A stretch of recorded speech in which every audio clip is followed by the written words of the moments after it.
અમે લોકોએ કચ્છની સ્પેશિયલ મીઠાઈ લીધી અને ખાધી, અને કચ્છનો સ્પેશિયલ દાબેલીનો મસાલો લીધો, એ બહુ જ મસ્ત હતો. અને ત્યાર પછી અમે ત્યાંથી નીકળી ગયા અને અમે ગયા કબરાવ મોગલમાના મંદિરે.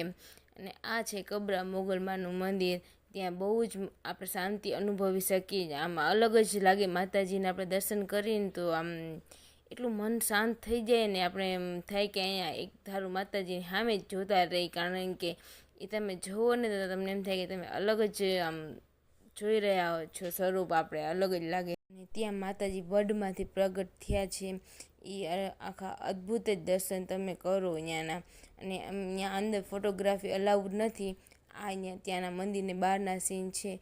અહીંયા બહુ જ સરસ બધી આમ સગવડ ને બધું એટલું વ્યવસ્થિત. ત્યાં ચાની પ્રસાદી પણ આપવામાં આવે છે અને બહુ તમને અહીંયા આનંદ આવે.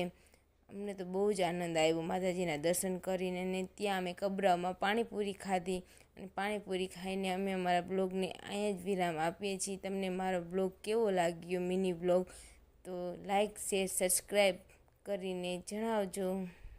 Bye bye.